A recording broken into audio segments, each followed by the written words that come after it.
উত্থান একাদশী আসছে। উত্থান একাদশী যদি আপনারা কেউ করেন একটা লাভ আছে, কি বলুন তো? ভগবান শ্রীকৃষ্ণকে যুধিষ্ঠির মহারাজ জিজ্ঞেস করছে, পুরুষোত্তম উত্থান একাদশীর কথা বলো। 15 কার্তিক উত্থান একাদশী। তো ভগবান শ্রীকৃষ্ণকে জিজ্ঞেস করছে যে উত্থান একাদশী সম্বন্ধে কিছু বলো।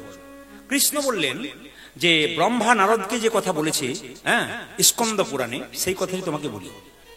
কার্তিক মাসে শুক্লপক্ষের যে একাদশী, সে একাদশীটার নাম কি জেনে বলুন? ওটার নাম হচ্ছে উত্থান একাদশী। ভগবান শ্রীকৃষ্ণ আষাঢ় মাসের শুক্লপক্ষের একাদশীতে শয়ন করেন, আর কার্তিক মাসের শুক্লপক্ষের একাদশী উত্থান একাদশীতে ঘুম থেকে ওঠেন। এই জন্য ভগবান শ্রীকৃষ্ণ 15 কার্তিক ঘুম থেকে উঠবে, ওই জন্য ওই একাদশীর নাম উত্থান একাদশী। কি বললাম মায়েরা? দেখুন, ভগবান শ্রীকৃষ্ণ যদি উঠবে, আপনাদের কর্তব্য কি? একটু কীর্তন করা, খোল করতাল বাজানো, একটু আনন্দ করা, ভগবানকে জাগানো, উরুধ্বনি শঙ্খধ্বনি দিয়ে সেদিন ভগবানকে আসতে ভগবানকে জাগানো। উত্থান একাদশী কেউ যদি পালন করতে পারে, তাহলে শাস্ত্র বলছে যে 1000 অশ্বমেধ যজ্ঞের ফল লাভ করবেন। 1000 অশ্বমেধ যজ্ঞ, আর শত শত রাজ্য যজ্ঞের ফল লাভ করবেন। শুধু তাই নয়, যদি কেউ পর্বত সমান পাপ করে, সেই পাপ তার খণ্ডন হয়ে যায় এবং ভগবানের আশীর্বাদ পাওয়া যায়, যদি কেউ উত্থান একাদশী পালন করতে পারে। উত্থান একাদশীর একটা তত্ত্ব কি জানেন? যদি কোনো মুনি ঋষি সারা জীবন ধরে ধ্যান করে ভগবানকে পাওয়ার জন্য, আপনি যদি উত্থান একাদশী করেন, সেই মুনি ঋষির ধ্যানের ফল আপনি পেয়ে যাবেন। এই জন্য বারবার বলবো আপনাদের যে উত্থান একাদশী আপনারা পালন করুন। এবং উত্থান একাদশী পালন করলে কি হয়, আমাদের পূর্বপুরুষরা যারা মারা গেছে, যারা স্বর্গে আছে, তারা আরো আনন্দে থাকে এবং আমাদের আশীর্বাদ করেন। তাহলে এত লাভ যদি উত্থান একাদশীতে হয়, তাহলে আপনারা 15 কার্তিক অবশ্যই উত্থান একাদশী পালন করুন। যদি কেউ 12 মাসে 24টা একাদশী না পারেন, তাহলে 4টা একাদশী অবশ্যই করবেন মায়েরা। এই উত্থান একাদশী যেটা আসছে, সবাইকে বলবো অন্তত আপনারা সারাদিনে একবার কি দুবার খাবার খাবেন। একটু সবজি খেতে পারেন, একটু ফল খেতে পারেন, দুধ খেতে পারেন, হ্যাঁ, এইগুলো খেয়ে তো থাকতে পারেন। রোজা রাখছো না খেয়ে, আর আমরা ফল খেয়ে একটু থাকতে পারবো না? এক বছরে একটা দিনের জন্য নিশ্চয়ই থাকতে পারবেন, গোবিন্দের কৃপা পাবার জন্য। কিছু না করলে কিছু পাওয়া যায় না। তাই আপনারা শয়ন একাদশী, উত্থান একাদশী, পার্শ্ব একাদশী আর ভৈমা একাদশী যদি কেউ না পারেন, তবে 4টা আপনারা করবেন। আর যদি পারেন তাহলে তো অবশ্যই করতে পারবেন। মুসলিম সমাজে 30 দিন রোজা রাখা হয়। বাচ্চা থেকে বয়স্ক পর্যন্ত থুতু গেলে না, ভোর 4টে থেকে সন্ধ্যে 6টা পর্যন্ত। ভালো করে শুনবেন যে যেখানে বসে আছেন। আমাদের সেটা হিন্দুদের 30 দিনের কাছাকাছি হলো, 12 মাসে 24টা একাদশী হলো। জোরে বলুন হ্যাঁ না না, জোরে বলুন। ওনারা একসঙ্গে 30 দিন করে, আর আমাদের 12 মাসে কটা হলো? জোরে বলুন 24টা। ভালো করে শুনবেন যে যেখানে বসে, যদি হিন্দুর রক্ত বইছে তবে শুনবেন। 12 মাসে কটা একাদশী মায়েরা? 24টা একাদশী। আচ্ছা, তারপর কি বলছে যে শয়ন উত্থান পার্শ্বমরা, তার মধ্যে ভীমে ছোড়া, বুড়োর 14 বুড়ির 8, এই নিয়ে কালকাট। শিব চতুর্দশী আছে, মা দুর্গার অষ্টমী আছে, জন্মাষ্টমী আছে। এরকম করে হিসাব করতে করতে আমাদের আরো 6টা হয়ে যায়, নিয়ে কটা হলো? 30টা ফাঁকে ফাঁকে। ওরা ভোর 4টে থেকে সন্ধ্যে 6টা পর্যন্ত থুতু গেলে না, আর আমাদের সকাল থেকে সন্ধ্যে পর্যন্ত একাদশী করলে আপনারা খাবার খেতে পাবেন, তবু করবে না।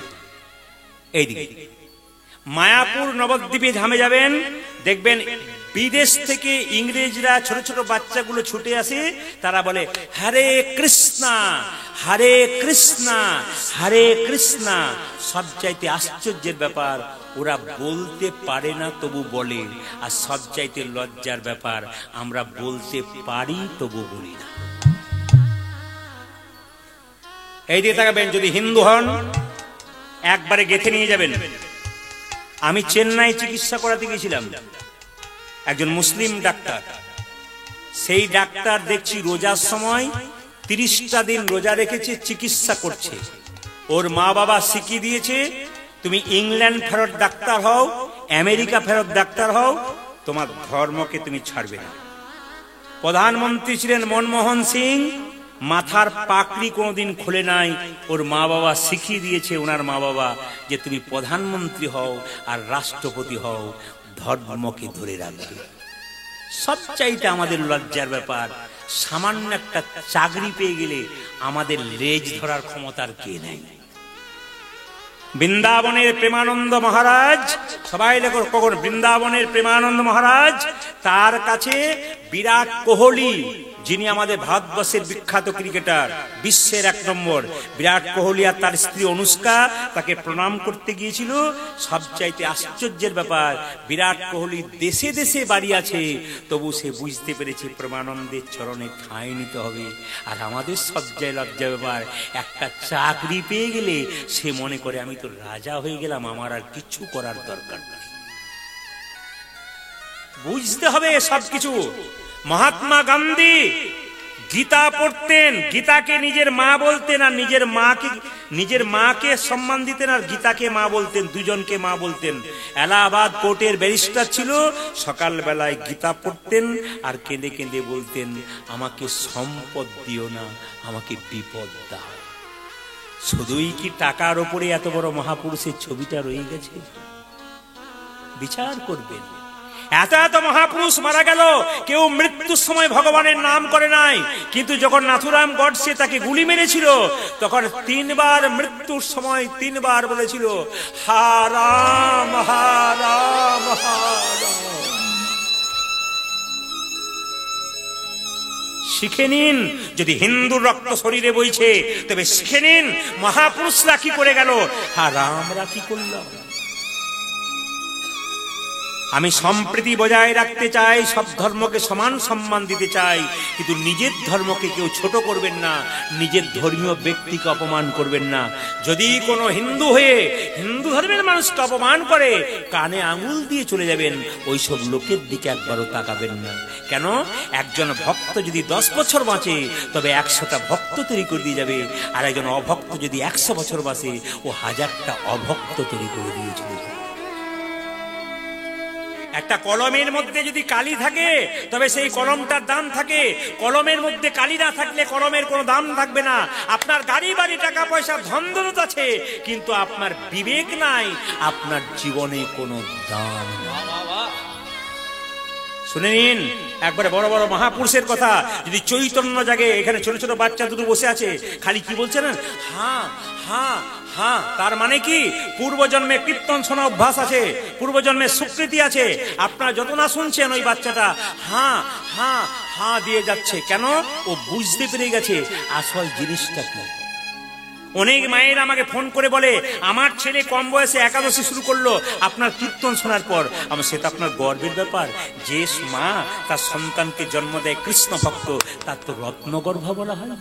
আপনার যে যদি সন্তান কৃষ্ণ ভক্ত হয়, জানতে হবে আপনার গর্ভটা রত্নগর্ভ, এমনি এমনি গর্ভ নয়।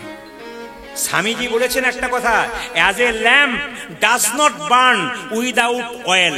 বাংলাটা বলে দেবো, as a lamp does not burn without lamp. বলছে as a man, so as a man can not live without God. তার মানে কি? As a lamp does not burn without oil. একটা লণ্ঠন বা একটা আলো তেল ছাড়া কোনদিন জ্বলে না। একজন মানুষ একজন ভগবান ছাড়া থাকতে পারে না। একের পেছনে শূন্য দিলাম, একের পেছনে শূন্য দিলাম, কত হলো জোরে বলো? 10। তার পেছনে শূন্য দিলাম, কত হলো? 100। তার পেছনে শূন্য দিলাম, কত হলো? 1000। তার পেছনে শূন্য দিলাম, কত হলো? 10,000। তার পেছনে শূন্য দিলাম, কত? 1,00,000। আমাদের লক্ষ্য হবে 1। শুধু শূন্যই দিয়ে গেলাম, 1 দিলাম না, তবে শূন্যের গুলো কোনো দাম থাকবে না। শূন্য হলাম আমরা, গোবিন্দ হলো 1। যার জীবনে 1 নামক গোবিন্দ নাই, তার দেহ শূন্যের কোনোদিন। ওই জন্য প্রতিটি হিন্দু সনাতন ধর্মের মানুষের কাছে এই প্রদীপ পালের আহ্বান রইল, কৃষ্ণ ভক্ত হন, হরিনাম শুনুন, কৃষ্ণ ভক্ত হন, ছেলে মেয়েদের কৃষ্ণ ভক্ত তৈরি করুন, উচ্চ শিক্ষায় শিক্ষিত করুন, উচ্চ পদে নিয়োগ হোক, কিন্তু ভগবানকে যেন ভুলে না যায়, এ কথা মাথায় রাখবেন সবাই। এই সুন্দর সুন্দর কথাগুলো আপনাদের সামনে মাঝে মাঝে বর্ণনা করব, আপনার একটু মন নিবেশ করে শুনুন। রাহানি কেঁদে কেঁদে বলছে, ললিতা রে মায়েরা, আমি গোবিন্দকে আনতে যাব, তুই চরণের ধুলো দে। ওগো রাধে, ওগো দে চরণের ধুলা,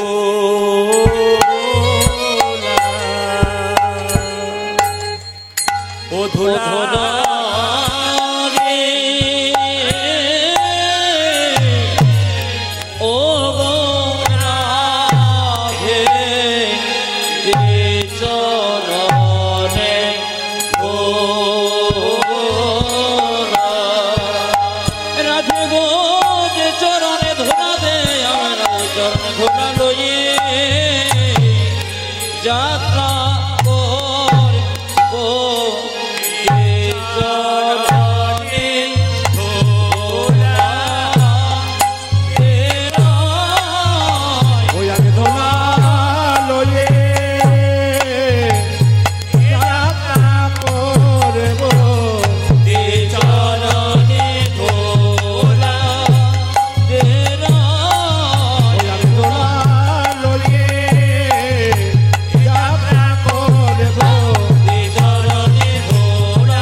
বিন্দে রাধারানীকে প্রণাম করে কৃষ্ণ আনতে চললো। তাকাবেন আমরা, কৃষ্ণ আনতে চললো কিভাবে চললো? ওগো রায় প্রবোধিয়া শ্রীহরি বলিয়া, রায় প্রবোধিয়া শ্রীহরি বলিয়া, রায় প্রবোধিয়া শ্রীহরি বলিয়া, রায় প্রবোধিয়া শ্রীহরি বলিয়া, দুটি চলে রাজ পথে চলে যায়, দুটি চলে রাজ পথে চলে যায়। ঘর থেকে বেরোনোর সময় দুটো জিনিস দেখলে খুব যাত্রা ভালো হয়। কি বলুন তো? একটা গাভী, একটা ব্রাহ্মণ। শাস্ত্র বলছে যাত্রা শুভ হয় ঘর থেকে বেরোলে গাভী আর ব্রাহ্মণ দেখলে। কি বলছে? রায় প্রবোধিয়া শ্রীহরি বলিয়া, রায় প্রবোধিয়া শ্রীহরি বলিয়া, দুটি চলে রাজ পথে চলে যায়, দুটি চলে রাজ পথে চলে যায়। যাত্রা কালে যদি সুমঙ্গল দেখি সাগরী উড়িছে মাথে, আমার যাত্রা কালে যদি শুভমনা দেখি সাগরে উড়িছে মাঠে, যাত্রা কালে যদি সুমঙ্গল দেখি সাগরী উড়িছে মাথে, আজ যাত্রা কালে যদি শুভমনা দেখি সাগরে উড়িছে মাঠে। আমার যাত্রা ভালো, আমার যাত্রা ভালো, যাত্রা ভালো, আমার যাত্রা ভালো, ও যে মথুরা নগরী যাত্রা ভালো, আমার মথুরা নগরী যাত্রা ভালো, আমার মথুরা নগরী যাত্রা ভালো, মথুরা নগরী যাত্রা ভালো, যাত্রা ভালো, যাত্রা ভালো, মথুরা নগরী যাত্রা ভালো, আমার যাত্রা ভালো, যাত্রা ভালো, মথুরা নগরী যাত্রা ভালো। আচ্ছা মায়েরা, ঘর থেকে বেরোনোর সময় পূর্ণ কলসি জল দেখতে নাই? জোরে বলুন, ভালো হয়। আমি যখন প্রথম কীর্তন করতে বেরোতাম, আমার মা কিন্তু পূর্ণ কলসি জল দেখে যা যাত্রা ভালো হবে। আর কি বলুন তো, হঠাৎ যদি কেউ পূর্ণ কলসি জল নিতে যায় বা আনে, তার যাত্রা খুব ভালো হয় দেখলে। আর কি, কোনো মেয়ে যদি মাথায় কাপড় নেয় তাহলে দেখলে তার মুখ দেখলে যাত্রা ভালো হয়। এখনকার দিনে সেরকম করতে গেলে তো 100 টাকা দিয়ে দাঁড় করাতে হবে। না, আপনাদের এখানে খুব ভালো মাথায় কাপড় নিয়েছেন, খুব ভালো লাগছে কিন্তু আপনার মাথায় কাপড় নিয়েছেন। তা অনেক জায়গায় হয় না, কিছু মনে করবেন না, মায়েদের বলছি না, আপনাদের এখানকার মায়েরা খুব লক্ষ্মী। অন্য জায়গায় জন্য বলছি, বাবা রে, আমার মা বেঁচে ছিল, সবাই তাকান, মায়ের মাথার কাপড়টা, আমার ঠাকুমা মানে আমার মায়ের মা বেঁচে ছিল, মাথার কাপড় এখানে। আমার মা বেঁচে ছিলেন, মাথার কাপড় এখানে। আমার কাকিমা বেঁচে আছেন এখনো, মাথার 65 বছর বয়স, মাথার কাপড় সত্যি সত্যি খোঁপা মানে বাম্পার পর্যন্ত গেছে। এখন যারা বাড়িতে এসছে বাম্পার টাম্পার নেই, হাইওয়ে রোড হয়ে গেছে। আবার কিছু মনে করবেন না, এখন তো দেখবেন আবার ভাসুর এখন পর্দা হয়েছে। আগেকার মেয়েরা পর্দা দেখলেই ভাসুর দেখলে পর্দা নিত, এখন আর নেয় না। যেদিন থেকে ভাসুর হলো বর্দা, সেদিন থেকে সরে গেল পর্দা। ভাসুর বর্দা, সরে গেল পর্দা। কি ডিজাইন! মানে যত দিন যাচ্ছে তত সংস্কারগুলো আমরা ভুলে যাচ্ছি। এইদিকে এইদিকে এইদিকে এইদিকে একটু ছোট, হ্যাঁ এখন নাই চুড়িদার, ঠিক বলেছে। বাবার খুব রাগ আছে, কিন্তু মেয়েদের উপর রাগ আছে খুব। আপনি বলবেন আমি খুব খুশি আছি। আচ্ছা একটা কথা বলি, এইদিকে শুনবেন ভালো করে। আসলে কানের ফাঁকে বলা যায়, একটি ছেলে বিয়ে করতে যাচ্ছে আমাদের গ্রামে, মানে আমার আগে যেখানে গ্রাম ছিল, তো সেখানে বিয়ে করতে যাচ্ছে। তো ছেলেটি শুনলাম 26 বছর বয়স, আর তার স্ত্রীর বয়স 30 বছর। তো বললাম যে এই যে ধনঞ্জয়, কারো যে নাম থাকে কিছু মনে করবেন না, থাকতে পারে, ধনঞ্জয়, তোর বয়স 26 আর তোর স্ত্রীর বয়স হচ্ছে 30, কি ব্যাপার? ওই সেলিব্রিটি যত দেখবে সব দেখবে বউগুলো বড় আর স্বামী ছোট, আর তোর এসব করা কি, তুই তো সেলিব্রিটি নস? বলছে না, আমি দুটো কারণে করেছি। বলে কিরকম? ও বলছে দুটো কারণে। কেন? এখনকার মেয়েরা স্বামীর নাম ধরে রাখে। আমাকে বলবে এ ধনঞ্জয়, লোকের কাছে বলতে পারবো আমার চাইতে বড় বটে, নাম ডাকলে কোনো ক্ষতি নেই। না কি বলছেন? হ্যাঁ, কীর্তনে যে কি মজা আছে, যত রাত বাড়বে না তত দেখবেন কি অ্যাকশন। তবে বেশিক্ষণ নয়, ছেড়ে বেড়ে পালাতে হবে আমার কিছুক্ষণ পরে, কারণ সময় দিতে পারবো না তো। আচ্ছা আবার বলো, আরেকটা কারণ কি বলতো? বলছে মাঝে মাঝে শুনেছি স্ত্রীরা স্বামীকে 2-4 থাপড় দিয়ে দেয়। আমাকে যদি দেয় বলবো আমার চাইতে বড়, দিয়েছে, কোনো অসুবিধা নেই। বা তোর পয়েন্ট বটেনি, দারুণ পয়েন্ট। মানে এখনকার ছেলেরা, হ্যাঁ এখনকার কিন্তু এরকম হচ্ছে, সব জায়গায় নয় কিন্তু। আপনাদের এদিকে আছে বোধহয়, বাবা খুব চিৎকার করছে যে হতেই পারে। বেশ ঠিক আছে, সবাই লক্ষ্য করুন মায়েরা। রাধারানী চলেছে, বৃন্দে চলেছে গোবিন্দকান্তে, কিভাবে সবাই তাকান, কি বলছে, এক ব্রজ নারী কক্ষে কুম্ভ করি। এক ব্রজ নারী কক্ষে কুম্ভ করি। হঠাৎ দেখতে পেল বৃন্দা একটা ব্রজের মেয়ে ছেলে, তিনি কি করছেন, যমুনা থেকে জল আনছে, পূর্ণ কলসি জল। এক ব্রজ নারী কক্ষে কুম্ভ করি, এক ব্রজ নারী কক্ষে কুম্ভ করি। যমুনাতে বাড়ি চাই চাই রে, যমুনাতে বাড়ি চাই চাই রে, যমুনাতে বাড়ি চাই চাই রে, যমুনাতে বাড়ি চাই চাই রে। যাত্রা কালে যদি সুমঙ্গল দেখি ঘাগরি উড়িছে মাঠে। ও যাত্রা কালে যদি সুমঙ্গল দেখি সাগরে উড়িছে মাঠে। ওই যে যাত্রা কালে যদি সুমঙ্গল দেখি ঘাগরি উড়িছে মাঠে। আজ যাত্রা কালে যদি সুমঙ্গল দেখি ঘাগরি উড়িছে মাঠে। যাত্রা ভালো, যাত্রা ভালো, যাত্রা ভালো, যাত্রা ভালো, ওই যে মথুরা নগরী যাত্রা ভালো, আজ মথুরা নগরে যাত্রা ভালো।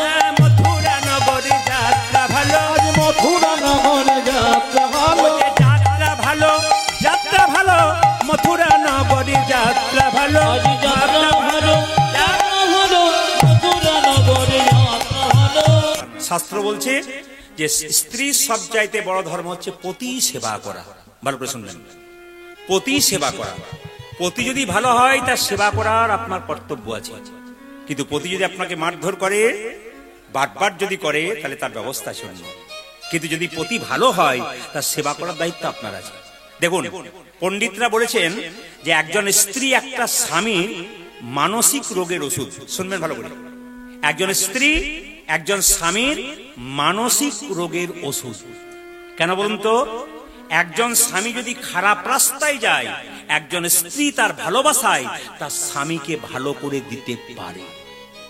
একজন স্বামী সারাদিন পর কাজ থেকে ফিরলো, স্ত্রীর ভালোবাসাতে স্বামীর ক্লান্তি দূর হয়ে গেল।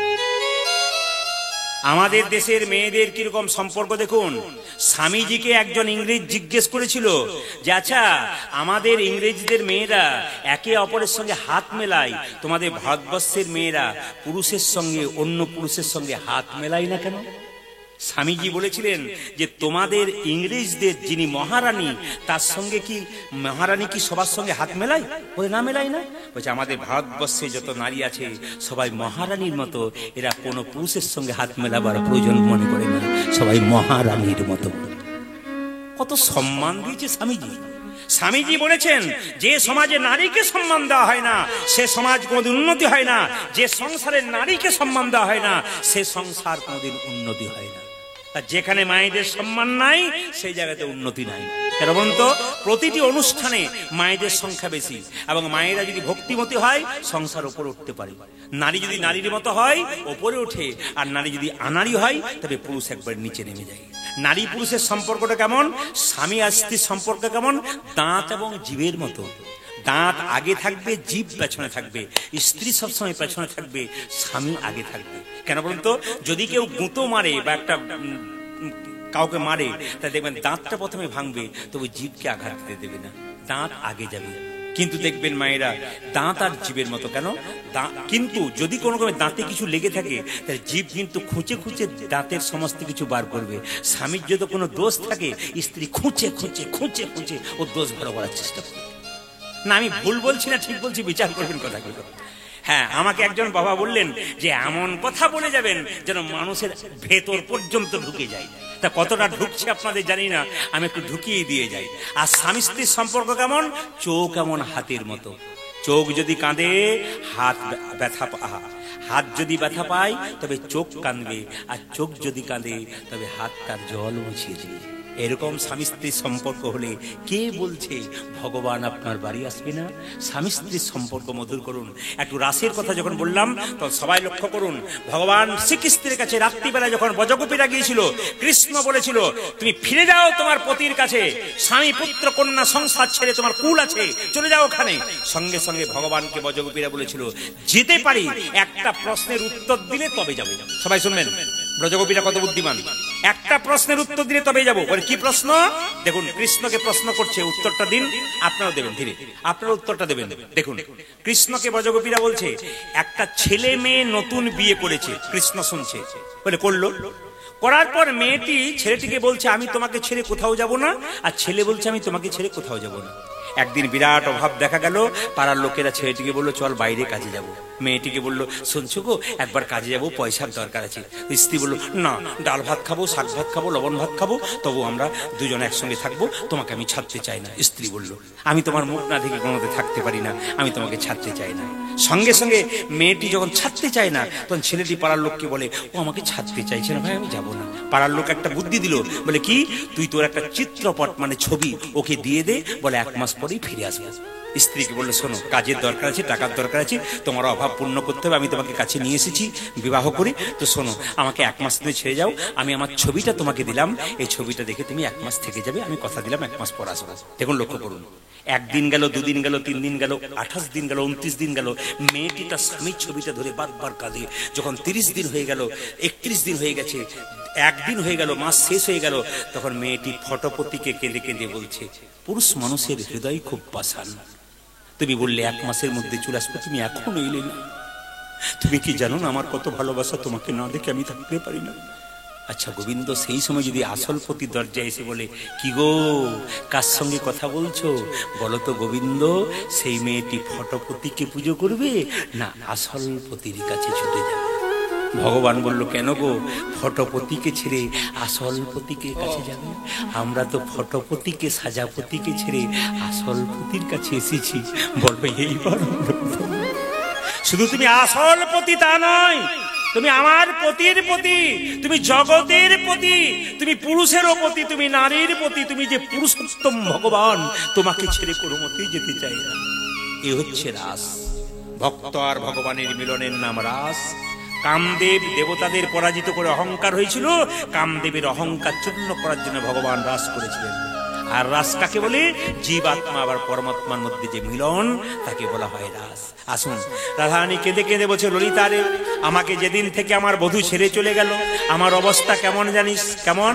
প্রিয়া গেল মধুপুরে আমকুলবালা, আজ প্রিয়া গেল মধুপুরে আমকুলবালা। মায়েরা কিছু মনে করবেন না, স্বামী যদি চলে যায়, স্ত্রীর দুটো জিনিস চলে যায়, কেউ বলতে পারবেন কি কি? একটা চোখের ঘুম, একটা মুখের হাসি, কেমন যেন মলিন হয়ে যায়। কেন? যতদিন স্বামী আছে, যাদের কিছুই বুঝতে পারছেন না, একজন বিধবা নারী সে জানে যে স্বামী হারানোর কষ্ট কতখানি। যখন একজন সধবা নারী সিঁদুর সিঁদুর পরে আর তার পাশে মেয়ে একটি পড়তে পায় না, তার যে কত কষ্ট একমাত্র সে ছাড়া পৃথিবীতে কেউ জানে না। সিঁদুরের যে কি দাম আপনার পাশের বাড়ির বিধবা মেয়েটি জানতে পারছে, সিঁদুরের কি দাম। তাই কেঁদে কেঁদে বলছে প্রিয়া গেল মধুপুর আমকুলবালা, প্রিয়া গেল মধুপুরে আমকুলবালা। আমার বধূ যতদিন বৃন্দাবনে ছিল, আমি ফুলের মালার মতো ছিলাম, আমার বধূ চলে গেল ফুলের মালার মতো ফেলে দিয়ে চলে গেল। যে আমি কীর্তন করতে এসেছি, আমি ওনারা কীর্তন করেছেন, আমাদের বাড়িতে বাসা আছি, মালা পরিয়েছেন, মালা ওখানে খুলে দিয়ে আমি চলে যাবো যেখানে যাবেন। তাহলে আমার বধূ আমাকে মালার মতো বৃন্দাবনে রেখেছিল, যখন চলে গেল মালার মতো ফেলে দিয়ে চলে গেল। প্রিয়া গেল মধুপুর আমকুলবালা, আজ প্রিয়া গেল মধুপুরে আমকুলবালা। বেপথে পরল জইছে মালতীর মালা, বিপদে পরল জইছে মালতীর মালা। বেপথে পরল জইছে মালতীর মালা,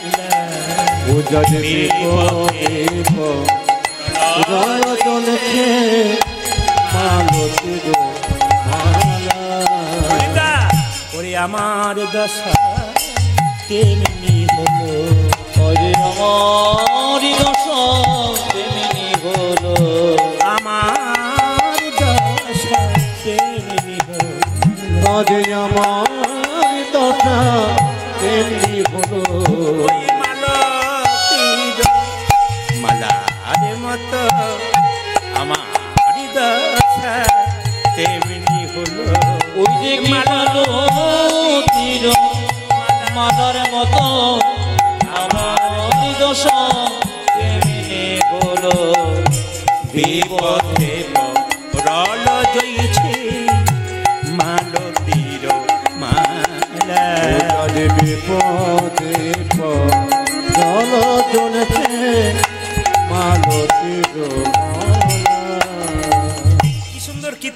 সুর, কি সুন্দর পদের সুর মোহিত করে দেয় মানুষকে।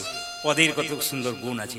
আবার বলছে আমার গোবিন্দ কি করেছে শুনিস, যখন থেকে আমার বধূ চলে গেছে নয়ন নকর নিধি গেল ভয়ানক আজ নয়নক নিধি গেল ভয়ানক আমার চোখের ঘুম গেল রে।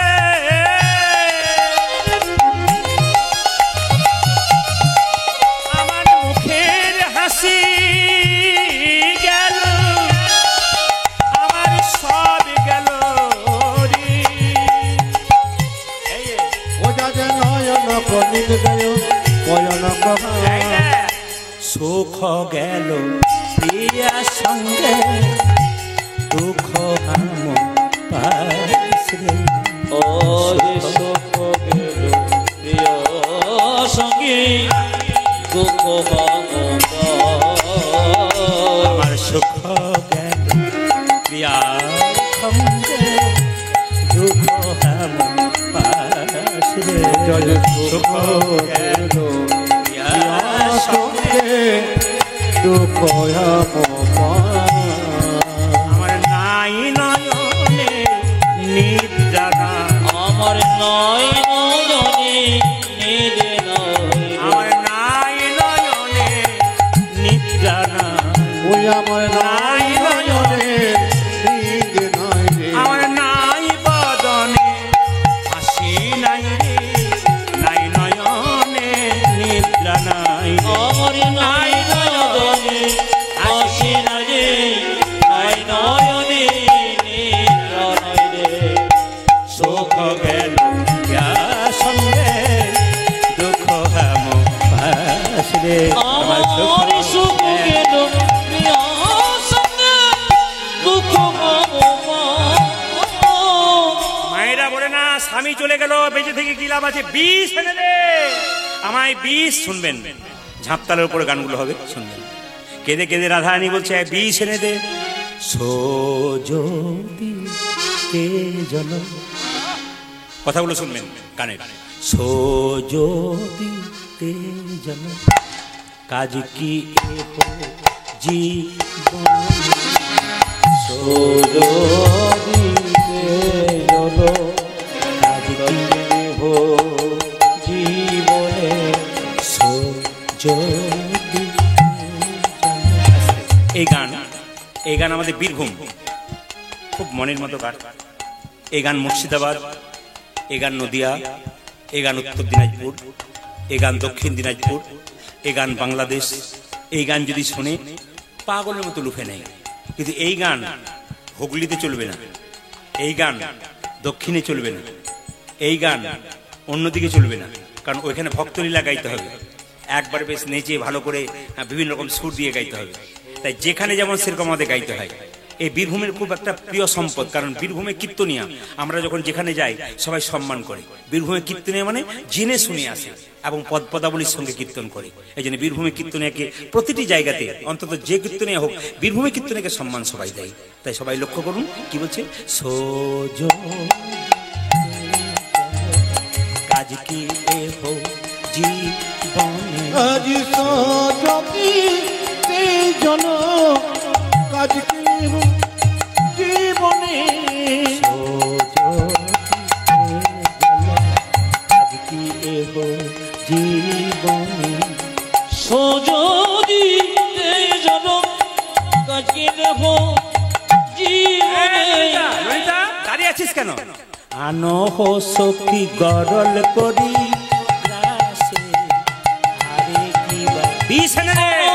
সখী গণ করি গ্রাসে, মরি করে আনহ সখী গরল করি গ্রাসে, আরে কি বা ইয়ানো সখী গরল করে ডাকে আরে কিবা।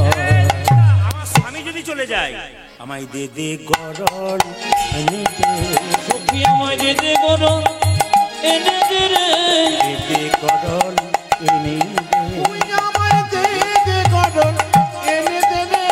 গরল খেয়ে প্রাণতে জীব, দে দে গরল এনে দে। গরল খেয়ে প্রাণতে জীব দে দে করো, দে দে দে রে।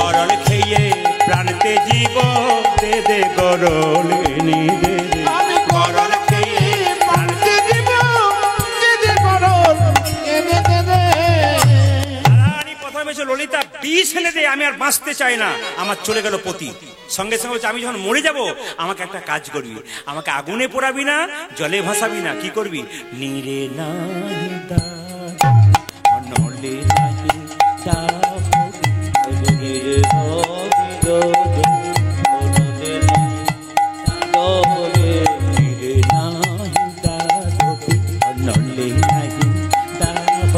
আজি নিরে নাহি দারবি, অনলে নাহি দারবি। রাখবি তরু তমাল ডাল। রাখবি তরু তমাল ডালে, আরে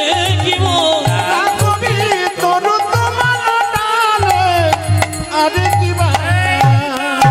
আমি যখন মরে যাব আমাকে আগুনে পুড়াবি না, জলে ভাসাবি না, আমায় তমাল ডালে আমার তোমার ডালে বেঁধে রাখি, তমাল ডালে বেঁধে তুই আমার কমল ডালে বেঁধে রাখি। মরিলে আমার দেহ তমাল ডালে মরিলে মারি দেব তোমার ডালে বেঁধে রাখি।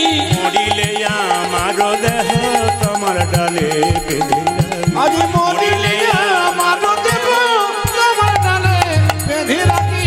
রাখবি তোর তমাল ডালে আরে কিবা রাখবি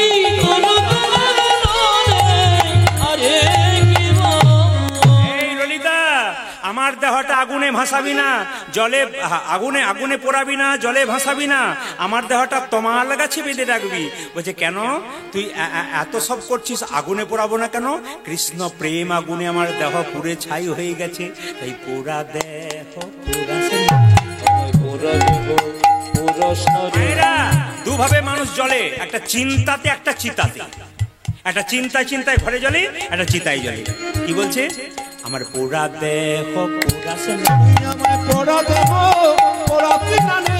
পোড়া দেহ পোড়াছে না, সখী আমার পোড়া দেব পরশরে, প্রেম আগুনে পুড়ে গেছে, পোড়া দেহ পোড়াছে না। কৃষ্ণ প্রেম আগুনে পুড়ে গেছে, পোড়া দেহ পরশরে।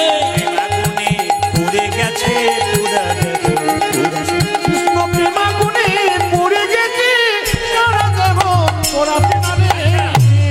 আচ্ছা, জলে কেন ভাসাবি না জানিস? আমার শরীরে কৃষ্ণ নামে লেখা থাকবে। যদি যমুনার জলে ভাসতে ভাসতে মথুরার ঘাটে চলে যায়, মথুরার মেয়েরা সবাই বলবে, দেখ আহা, যদি মথুরার ঘাটে চলে যায়, মথুরার মেয়ে বলবে, যার শরীরে কৃষ্ণ নাম লেখা, তার দেহের কোনো গতি হয়নি, আমার বধূর নামে কলঙ্ক হবে। ডেকে ডেকে বলবে, কৃষ্ণ প্রেম করিস না কেউ কেন? কৃষ্ণ প্রেমের এই কি রীতি, ওই যে কৃষ্ণ প্রেমে এই কি রীতি, কৃষ্ণ প্রেমের এই কি রীতি, কৃষ্ণ প্রেমের একই রীতি।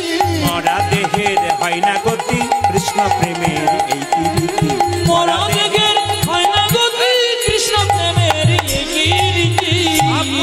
সব বুঝলাম, তোর দেহটাকে আগুনে পোড়াবো না, জলে ভাসাবো না। আচ্ছা, তমাল গাছে রাখবো, এত গাছ থাকতে তমাল গাছ কেন? কেন জানিস?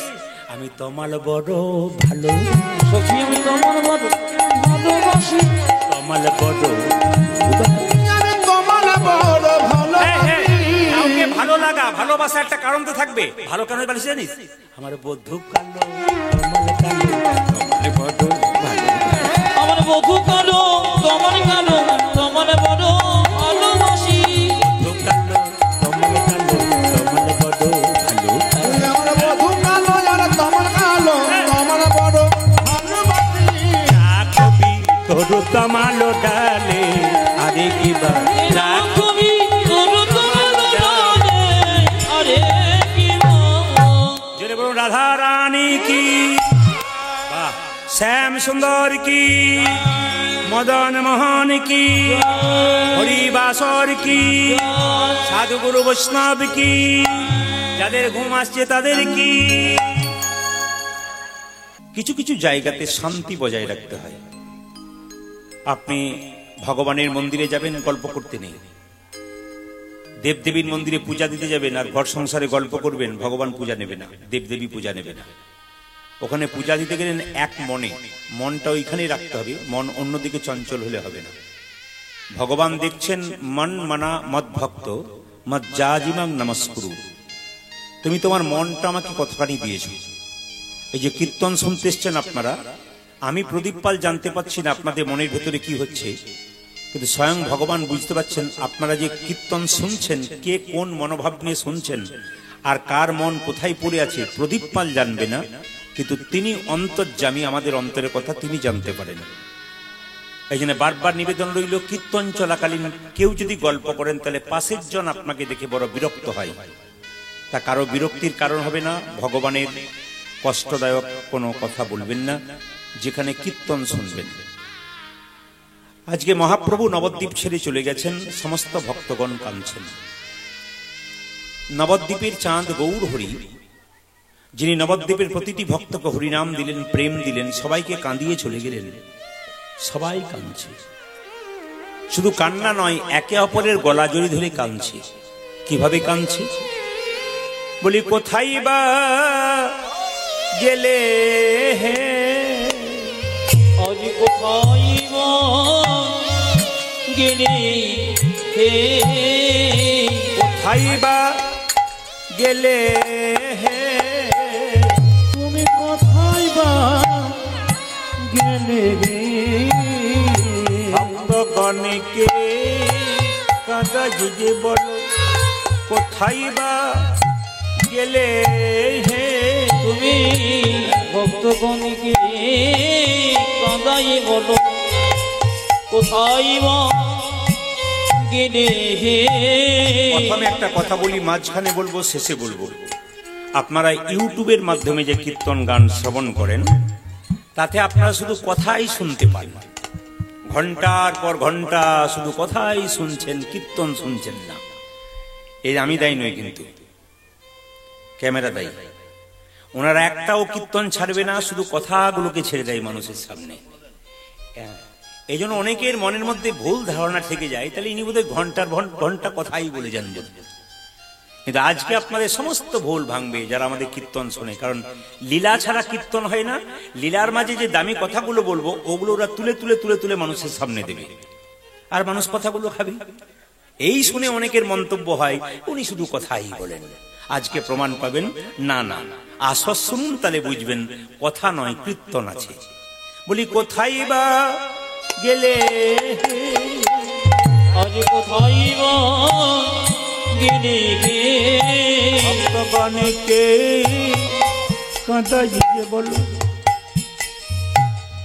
কোথায় বা গেলে হে, ও যারে ভক্ত গণকে কাঁদা দিয়ে বলো, কোথায় বা গেলে রে। একটা কথা আপনারা মনে রাখবেন, আজ কিন্তু 24 প্রহরের নামযজ্ঞের কীর্তন শুনতে আসেন নাই। আজকে এসেছেন, দুজন চলে গেছে, তার বিরহ বেদনার কীর্তন। সবার মাথায় রাখতে হবে, কিন্তু নামযজ্ঞের কীর্তন নয়, এই কীর্তন হচ্ছে বিরহ, চলে যাওয়ার কীর্তন।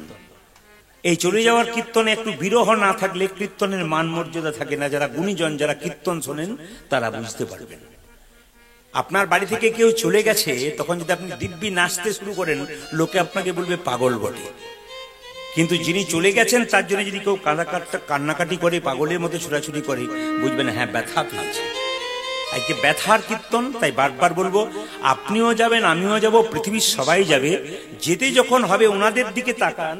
একদিন ওনারা আপনার বয়সে ছিলেন, তখন দিব্যি সুন্দর ছিলেন, কিন্তু এই যে দেখতে পাচ্ছেন এই চেহারা, একদিন ছেড়ে চলে গেছেন। আমাদেরও চলে যেতে হবে, তবে কে কখন যাবে কেউ জানে না।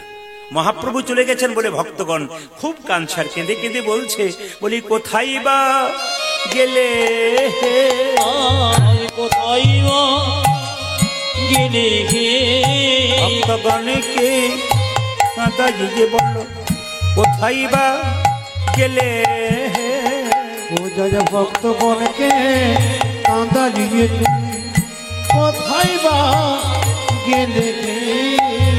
সোনার নদে আধারি করে কোথায় বা গেলে হে, ও সোনার নদী আধারি করে কোথায় বা গেলে আমি প্রেমে ডুবাইয়ে কোথায় বা গেলে তুমি নামে ডোবাইলে কোথায় বা গেলে ভক্তগণকে কাঁদাই বল হরি বল কোথায় বা গেলে প্রভু তুমি ভক্তগণকে কাঁদাই বলো ও যে সোনার নদী উলুধ্বনি মাইরা ও যে ভক্তগণকে কাঁদাইলে সোনার নদী আধার করে ভক্তগণকে কাঁদাইলে সোনার নদী আধার করে ভক্তগণকে কাঁদাইলে সোনার নদী আধার করে কোথায় বা গেলে গেলে সংসারের জন্য কেঁদো না, ভগবানের জন্য কাঁদো। শুনবেন ভালো করে, ছেলের জন্য কাঁদবে, মেয়ের জন্য কাঁদবে। শেষে ছেলে মেয়ে যখন বড় হবে তখন তোমাকে বলবে তুমি আমার জন্য কি করেছ। আপনি বলবেন যার জন্য করি চুরি সে কি না বলে চোর। আপনার চোখে জল আসবে, সেই জল চোখের কোণ দিয়ে পড়বে। সে জল স্পর্শ করলে গরম লাগবে, মুখের মধ্যে প্রবেশ করলে নোনা নোনা ভাব লাগবে। কিন্তু কেউ যদি দিনান্তে একবার কর্মের পর হা কৃষ্ণ প্রাণ গৌর বলে কাঁদতে পারে, তার চোখের জল কোনোদিনই চোখের কোণ দিয়ে পড়ে না, চোখের মাঝ দিয়ে পড়ে। সেই জল স্পর্শ করলে গরম লাগে না, শীতল লাগে। শীতল লাগে সেই জল মুখের মধ্যে প্রবেশ করলে মিষ্টি মিষ্টি ভাব লাগে। যদি কাঁদতে পারো কৃষ্ণ বলে, এই কাঁদাতে যে কি আনন্দ আছে, যে জনে কেঁদেছে কেউ সে ছাড়া কেউ জানে না। কেউ তো জানে না যে কাঁদে নাই সে তো কাঁদার মর্ম বুঝতে পারে। কত ভক্ত প্রতিদিন সকালে বেলায় গোবিন্দের চরণে কেঁদে কেঁদে বলে যা কিছু আমার সকলই তোমার, সকলই তোমার, আমার কেবল তুমি। জীবনে মরণে জনমে জনমে প্রাণনাথ হইও প্রাণনাথী হইও তুমি। কৃপা করে তুমি পাঠিয়েছ এ দেহের গৌরবে করে কি লাভ আছে। তুমি তো জানো না তোমার ওই সুন্দর শরীরে কি রোগ ঢুকে আছে। যেদিন রোগ ফুটে উঠবে সেদিনই বুঝবে। বাড়ির সবাই 2-4 দিন সেবা করবে, যত্ন করবে, তারপর মনে মনে ভাববে এবার গেলেই বাঁচি। সেই দিনই বুঝবে সংসারে আপন বলতে কেউ নাই। এ সংসারকে যতদিন দেবে ততদিন তোমাকে ভালোবাসবে। যেদিন দেওয়া বন্ধ করবে সেই দিন আর ভালোবাসা নাই। তাই মহাপ্রভু বললেন জগতে জীবের মঙ্গলের জন্য আমাকে সন্ন্যাস নিতে হবে। এনারা যেদিন মারা গিয়েছিলেন আপনাদের গ্রামে কি সবাই কেঁদেছিল? না। কারা কেঁদেছিল? তার সঙ্গে যার সম্পর্ক ছিল, সম্বন্ধ ছিল, একমাত্র তারাই কেঁদেছিল। তা মহাপ্রভু চলে গেছেন, সবাই কাঁদছে, কেউ কেউ বেশি করে কাঁদছে। কে কে কাঁদছে?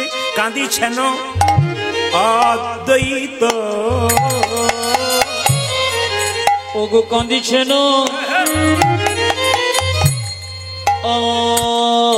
অদ্বৈত, কাঁদিছেন অদ্বৈত,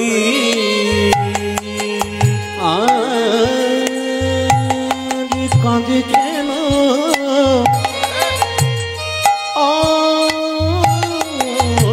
অদ্বৈত। আমার শিবাস গদা ধর রে, ওগো কাঁদিছেন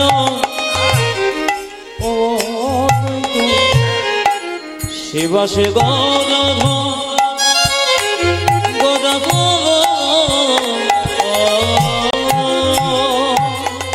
বাসুদেব, বাসুদেব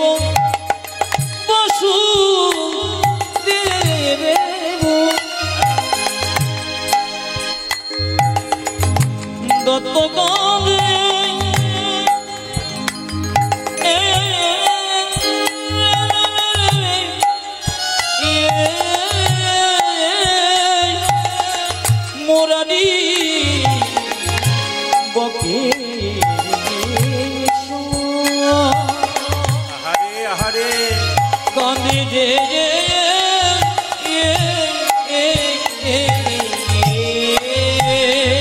জয় বাসুদেব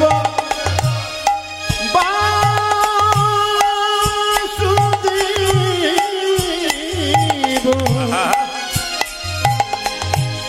দত্ত কানে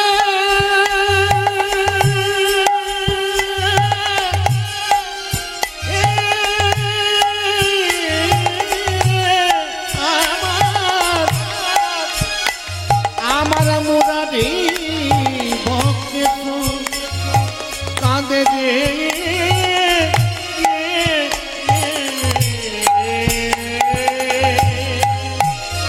আমার অদ্বৈত কাঁদিছে আমার অন্তরিত কাঁদিছে অদ্বৈত কাঁদিছে দেখো অদ্বৈত কাঁদিছে ও যে প্রভু তুমি কোথায় গেলে অদ্বৈত কাঁদিছে বল প্রভু তুমি কোথায় গেলে অদ্বৈত হ্যাঁ কাঁদিছে প্রভু তুমি কোথায় গেলে অদ্বৈত কাঁদিছে জয় প্রভু তুমি কোথায় গেলে অদ্বৈত কাঁদিছে হা গৌর প্রাণ গৌর বলে অদ্বৈত কাঁদিছে গৌর প্রাণ গৌর বলে অদ্বৈত কাঁদিছে হা গৌর প্রাণ গৌর বলে অদ্বৈত কাঁদিছে জয় হাগর প্রাণ গৌরী বলে অদ্বৈত ও কাঁদিছে যে প্রভু তুমি কোথায় গেলে অদ্বৈত কাঁদিছে বল প্রভু তুমি কোথায় গেলে হা গৌর প্রাণ গৌর বলে প্রভু তুমি কোথায় গেলে হা গৌর প্রাণ গৌর বলে প্রভু তুমি কোথায় গেলে হাগর প্রাণ গৌর বলে তুমি কোথায় গেলে হা গৌর প্রাণ গৌর বলে প্রভু তুমি কোথায় গেলে হা গৌর প্রাণ গৌর বলে প্রভু তুমি কোথায় গেলে হা গৌর প্রাণ গৌর বলে। অদ্বৈত ওগো বাসুদেব বাসুদেব দত্ত দত্তকারে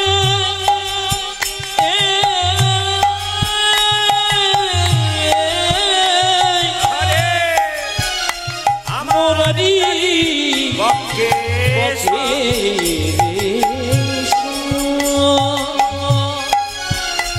কানে রে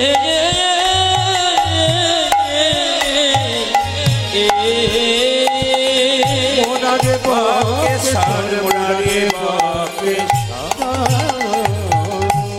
বা সবাই মিলে বলুন রাধা রানী কি না যে পরিমাণ ভক্ত হয়েছে জয়টা একটু জোরে আশা করছিলাম টোনটা পরিষ্কার করো টোন বাড়াও টোন আবার ফ্রেশ টোন বাড়বে পরিষ্কার হবে আর জয় নিতাই যে পরিমাণ ভক্ত হয়েছে তাতে জয়টা একটু জোরে আশা করছিলাম রাধা রানী কি বেড়েছে আরো বাড়বে শ্যাম সুন্দর কি হ্যাঁ বেড়েছে মদন মোহন কি জয় বলছেন না ভয় বলছেন কিছু বুঝছি না জোরে বলবে হরিবাসর কি সাধগুরু বৈষ্ণব কি গৌর ভক্তবৃন্দ কি যারা পেছনে আছে তারা বাঁচল কেন বলুন তো ওদের কোনো অসুবিধা নাই ওরা মনে মনে হাসছে তা আগে বসতে যাবি নে হাত তুলবে না না যারা বুদ্ধিমান ব্যক্তি ফার্স্ট বয়রা তো সাহস নিয়ে ফার্স্ট বেঞ্চে বসে মাস্টার মশাইকে ভয় করে না আর যারা ফাঁকিবাজ ছেলে তারা না না আপনারা জায়গা পান নাই বলে বসেছেন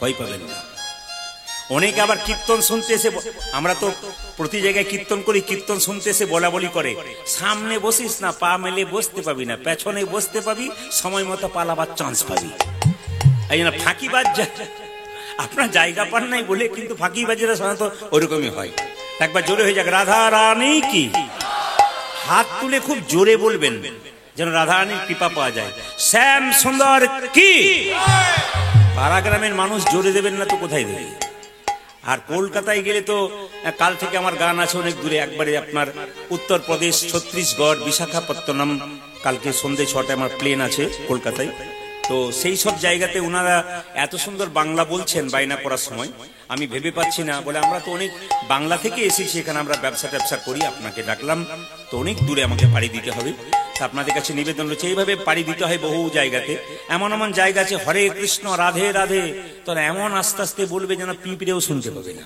কিন্তু আপনারা পাড়াগ্রামের মানুষ আমিও তো পাড়াগ্রামের এত জোরে বলবেন যেন একবারে গোবিন্দের কৃপা হয়ে যায় একবার জোরে বলুন তো রাধে রাধে আর একটু জোরে বলুন হ্যাঁ হ্যাঁ হ্যাঁ আসুন একটু মন দিয়ে শুনুন এই যে যার নামে কীর্তন আর যারা কীর্তন শুনতে এসছেন একটু উত্তর দেবেন কিছু মনে করবেন দেহটা মারা যায় না আত্মা মারা যায় জোরে বলুন দেহ। একজন বলছে দেহ, একজন বলছে আত্মা। না না, আপনারা দেহ বললেন, কিন্তু পেছনে দুজন বলছে আত্মা। ভোটের সময় হয় না, কিছু কিছু ব্যক্তি আছে দেখবেন ভোট দিতে গিয়ে দুপক্ষেই মুড়ি খায়।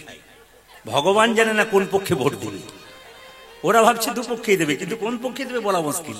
এরা ভাবছে আমাকে ওরা সেরকম, কেউ বলছে দেহ, কেউ বলছে আত্মা, মানে সবাই হ্যাঁ না। জেনে নিন, বলছে আত্মা মারা যায় না দেহ মারা যায়। শাস্ত্র বলছে বাসাংসি জিন্নানি যথা বিহায় নবানি ঘিন্নাতি নরহ পরাণী তথা শরীরানি বিহায় জিন্নানি সংজাতি নবানি দেহি। আমি সংস্কৃত বলে দিলাম, কি সব বললো বুঝলাম না, পরিষ্কার করে বোঝাই। এই যে আমি কাপড়টা পরে আছি, আপনারা কাপড়টা পরে আছেন, এই কাপড়টা যখন জীর্ণ হয়ে যাবে তখন ওই কাপড়টা পরিবর্তন করে নতুন কাপড় পরবেন। এবার উত্তর দিন, নতুন কাপড় পরে আনন্দ পাওয়া যায় না জীর্ণ কাপড় পরে আনন্দ পাওয়া যায়? তাহলে যিনি মারা যাবেন তিনি আনন্দ লাভ করবেন না দুঃখ লাভ করবেন? যিনি মারা যাবেন তার জন্য আমরা কাঁদবো, কিন্তু তিনি জামা পাল্টাচ্ছেন, মানে দেহ পাল্টাচ্ছেন, উনি অন্য কোথাও অন্য দেহ ধারণ করবেন। তাহলে দেহি না হস্মিন যথা কোমরং জবরং জরা তথা দেহান্তর প্রাপ্তি ধীরস্তত্তন মধ্যতি। এই আমাদের নিয়ম। একবার বাচ্চা, তারপর যৌবন, তারপর বৃদ্ধ, তারপর নিতাই গৌর হরি বল। ও গ্যারান্টি নেই কে কখন চলে যাবে। এই জন্য আমি আপনাদের বারবার বলবো যে বাসাংসি জিন্নানি যথা বিহায় নবানি ঘিন্নাতি নরহ পরাণী তথা দেহানি তথা দেহান্তর প্রাপ্তি। সবাই একটু মন দিয়ে শুনবেন। এই দেহটা আমাদের মারা যায়, আত্মা মারা যায় না। প্রশ্ন করবেন প্রদীপ পাল যেদিন মারা যাবে তার আত্মা কোথায় যাবে, আর ইনারা যেদিন মারা গেছেন এদের আত্মা কোথায় গেছে? শুনে নিন একবার ভাগবতীয় কথা, এ কোনো বাইরের কথা নয়, শাস্ত্রের কথা। আমি সংস্কৃত শ্লোককে ভেঙে বলছি, মন দিয়ে। এই যে হরে কৃষ্ণ, মন দিয়ে শুনবেন। বলছে দেহটা মারা যায়, আত্মা মারা যায় না। তার প্রমাণটা কি দেখে নিন। বলছে যে যেমন কর্ম করবে তার কর্ম অনুযায়ী জন্ম হবে।